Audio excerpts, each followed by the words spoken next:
Evening, welcome to Trimmingham Beach. So tonight we're with Norfolk Angling Club and we're going to have a go at this. Chucking it down with rain, slight northwesterly wind, good swell on the water, but it's cold and it's horrible. So apologies if there's wind interference and rain on the lens, but there's not a lot I can do about it. High tide's at 6:20, so we're fishing the tide down and we fishing till 10:30, so you could catch anything along here, but just as easily you could catch nothing and a load of weed. But we will see. I'll bring you down on the beach once we've done the draw. 26 anglers booked in for this one, so that's not a bad turnout. Early March, nasty old evening, so let's see how it goes. Right, time for the draw. 26 anglers, so at the bottom of this road there's a slipway, so we're pegging left and right, 13 left, 13 right. Lovely bit of sea, so apparently there might be a few bass about, so that'd be nice. But big fish tactics once again, see if it works. And there's Gus the dog, seeing if there's any early squid to be had. Right, let's get on with it. Right, I'll see you next Monday.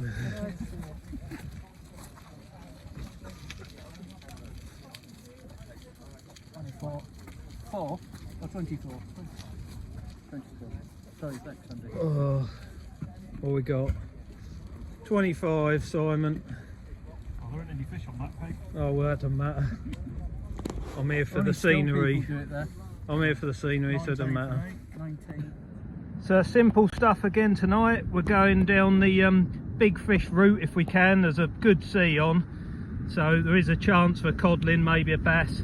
So it's going to be a pennel rig again. I think they're size 2.0s. Quite big hooks. A while since I made that rig, but yeah, decent size hooks. And I've got some squid, greater sand eels and some lugworms, and between the three of them I'll mix it up, mash them together, whip them on with a lat stick and launch that 5-ounce lead out as far as I can to start with and see if we can get lucky. But the rain has subsided, so hopefully we're in for a pleasant evening. It's going to be cold, I know that, but hopefully there'll be a decent fish out there, because this time of year you don't need many bites and the fish can be good quality. You just got to be a bit lucky. So that's the aim of the game, that's what we're going to try. I know it's a bit difficult to see, but Trimmingham Beach has got all these revetments that run along it. High tide's at 6:20, so we've been pushed up behind them. So we're going to fish from the comfort of the sand behind the revetment. If we do hook anything good, it's going to be a bit of a juggling act trying to extract it, but all fun and games. And as long as the rain stays off, that'll be alright, because I didn't bring a shelter with me. As the tide recedes on these sandy beaches, it's quite shallow, so you're walking off at quite a rate and you're almost moving every time you cast, so shelters are just more hindrance than help really. So let's just hope it don't chuck it down with sleet and snow and rain and all the rest of it. But about 10 minutes to kick off, so I'm going to have a cup of tea, get some bait on the hooks, and then it'll be time for the off. 26 anglers, so someone must catch something surely. First cast is in the water, lead's holding nicely. There's a lovely run of surf, ideal for a bass. It might be a little bit too early, being the beginning of March, but I've caught them this time of year before, so I am hopeful. I might be making a mistake with the big fish tactics, because there's bound to be a few rockling and stuff there. I just feel that it's a tactic worth trying, especially if I get a codling or something. That'd be game over. So, well, only if no one else gets a bigger one obviously, but it gives you a good chance of being up there. So a bass or a cod is the target, big baits and 2.0 pennels loaded right up. But yeah, let's just hope it works. Feels a bit too rough for whiting, so I'm not expecting many of them, but a codling or a bass, that was the talk in the car park, so let's go with that. Just wandered across to the next peg, and first to strike is Mr. Turk. What you got, Andy? 32. 32 white. So that's a decent whiting for this time of year, isn't it? Well done. Yeah, it's all. Excellent. Got to find a way over that revetment now. Get it back in the sea. Might never see him again.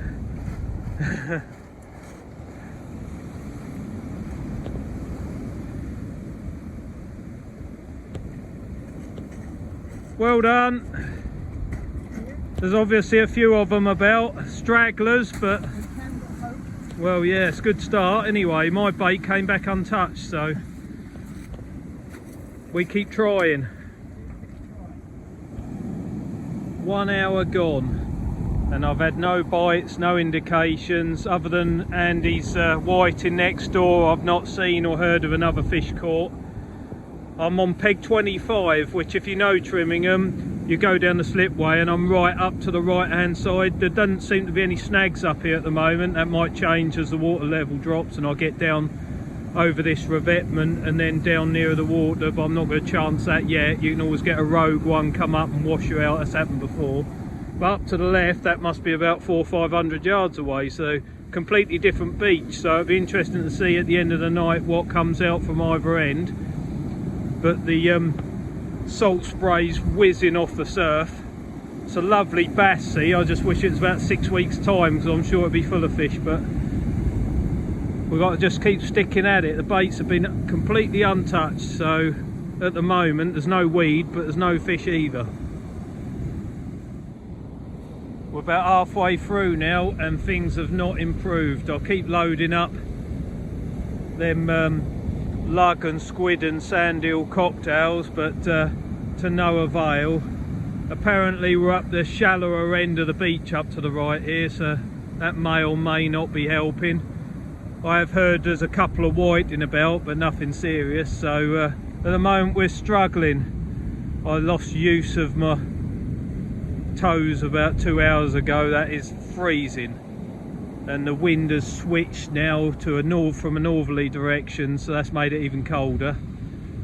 But at the moment it's very disappointing. There's good surf on, but at the moment I just can't do any good. The baits are completely untouched when they come back, so it's not as if, you know, hooks are too big or anything like that, because whiting will get on it whatever you do.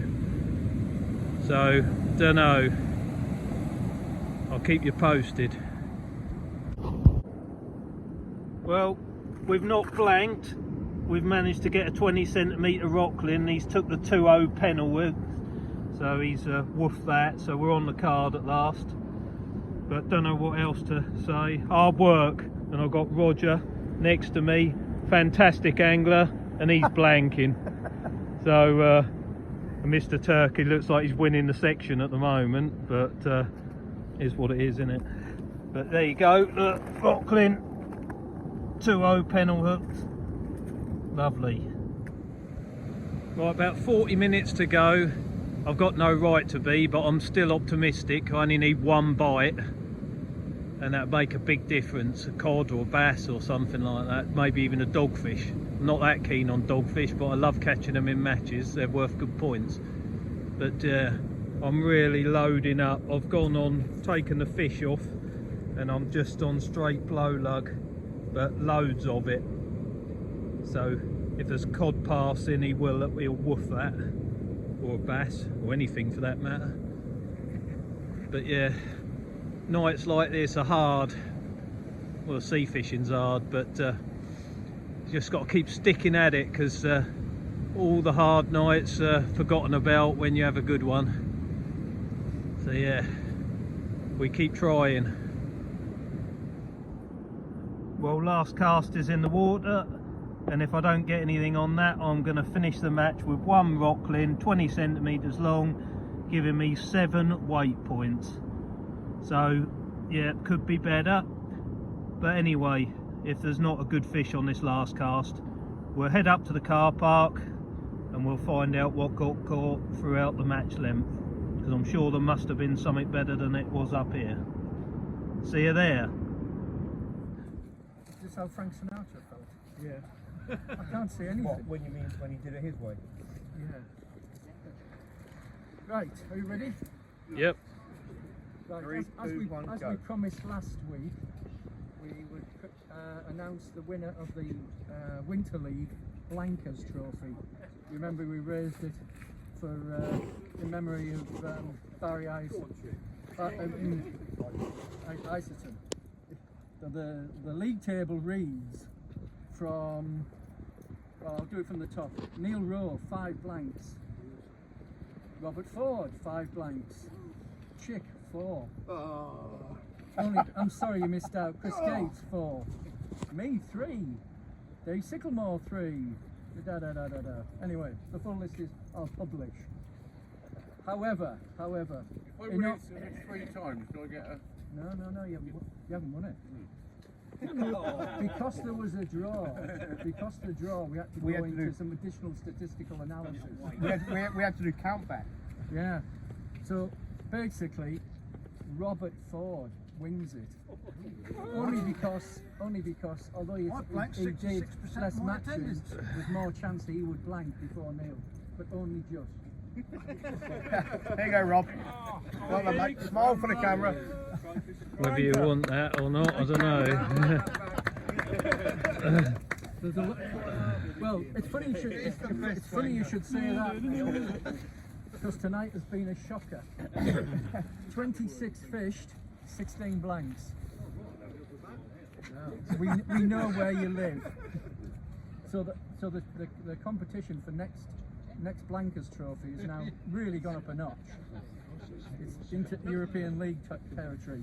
Anyway, for those who didn't blank, starting at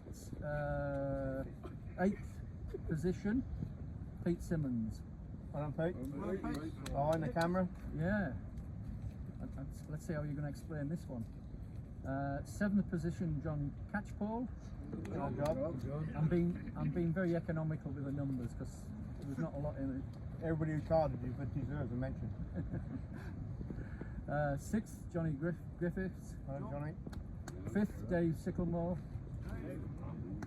Who would have thought 16 weight points would get you 5th position? 4th position was myself, 18. Well done, Simon. 3rd position was Steve Medler and Nathan Jury. Well done. There's a combination. 2nd position, after a bit of adjustment, Andy Turk and Chris Beer. Chris Beer. Who'd have thought 24 points would have got it? See, that's what you get when you pay your subs on time. A fish. It's only took about 8 months to get that money out of you, but it's okay, we're there now. And the winner of tonight's magnificent match, Dwayne Lockwood. Well done, Dwight. 2 fish, 36 points. And you get the weekly trophy as well. Awesome. Well done. Well done, hey. 2 fish. So you've had a hell of a week, really, haven't you? Right. Biggest flat. What's that man again? Dwayne Lockwood. God, he's going to make it into You're determined to pay for your fuel, aren't you? Yeah, cheers, mate. Alright, well done. And the biggest round was a tie. I can't make it any more exciting than that. A 32 centimetre whiting. Chris Beer and Andy Turk. The 2nd place man. Well done, you see, you've got some money back. The club that just keeps on giving. Well done, Chris. Yeah, you give us 10, we'll give him 13 back. Right, lucky peg draw. Come on, Dwayne. Dwayne, come on, you're going to draw this. Try not to pull your own And if you again. pull your own, it goes back in. Oh, it's right in the middle. Look. That is Simon. That go back in, did you say? Yeah. Well done, Simon. Well, sorry lads, I'm just too emotional. Right, next week, let's hope we get a better match. It's going to be at Clyde, one of our favourite venues. High tide is 21.55, so we're fishing the tide up. So hopefully we might get a bit more hit on that one.